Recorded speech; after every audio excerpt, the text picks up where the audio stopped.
The Guardian's Adventure, written by Marko Clanak, narrated by Isha Fatima. Kenya, wake up.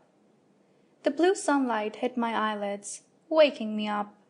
The blinds were usually closed, keeping the light out and letting me sleep in. Even when we still had to go to school, I liked to sleep in until my alarm clock woke me up. The alarm was always so much more gentle on me than the light, but that was why Kenya always woke me up by opening the blinds. "Wake up, sleepyhead!" Kenya called out. She jumped onto my bed, jostling me around in the process. "Graduation day! Can you believe it? Oh, get up, Dor. No time for sleeping on this glorious day. The suns are shining. There are only 3-minute clouds in the sky. They fixed the pothole on Main. Everything is coming up us." "That's one way of looking at it," I grumbled. "Another way is that I want to sleep another 2 ditties and you're interrupting." 2 ditties? How can you sleep 2 ditties if the ceremony is in 1?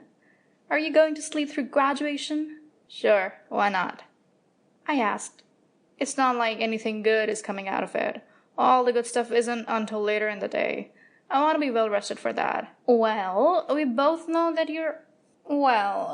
know you're already awake, so you might as well open your eyes and seize the day." With one last grumble, I did open my eyes. The blue sunlight of Kepler 1985, or Kep for short, was harsh on the eyes when not properly filtered. That was why all the windows were designed to do just that.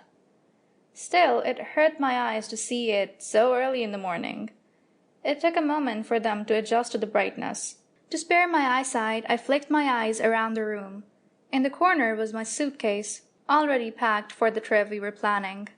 Looming over me was the overbearing form of Kenya, my best friend in the entire universe. Her maca skin glistened in the blue light of the sun, showing that the day was already way too humid for anyone to be outside. I noticed that she hadn't mentioned that when describing the weather.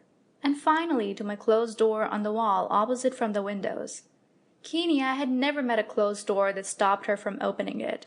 "Nope," I said. "Sleep is still calling." "Oh, don't do that," she said. She grabbed the pillow next to me, slapping it against my stomach playfully. The pillow bounced back up, spinning 3 times in the air before coming back down the bed next to me. The low gravity of New Kansas had a strange impact on pillows like that. Or perhaps it was the low level of mana that seemed to flow through the very air of the planet.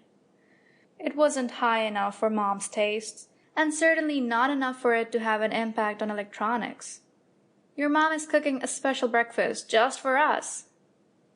"The least you could do is actually get up to eat it. Come on, I'll let you get ready, but if I have to come up here again, I'm eating your pancakes." Fine, I said. I rolled over, closing my eyes and burying my head with the pillow that she had thrown at me. Only after the words played their way through my head did I realize what she was saying. Pancakes? Graduation was one thing, but I'd get up early in the day for pancakes. My alarm clock read 2:84, which surprised me more than anything else. That was probably the earliest that Kenya had ever woken me up. Anything before 3:20 was an ungodly hour that no one should be awake during. Of course, my father was always a morning person, and usually got up closer to 2.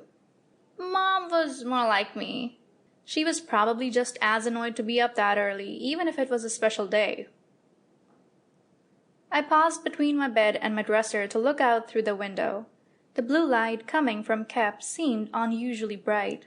Then I noticed the mana cloud in front of it. The pink cube hovered there for a moment as it slid across the sky. There were 5 of them up there, all playing with the sun, with 2 just coming up over the horizon from the factories in the distance. They were exhaust clouds coming from the stacks that stuck out into the sky, an unavoidable byproduct of the refining process. As kids, we would reach up towards them, trying to pull the mana out of it by our wills alone. There was an urban legend that the more powerful mages could do just that. Of course, when we grew up, we learned that such things were impossible. Then again, neither Kenya nor I was a mage. Sample complete. Ready to continue?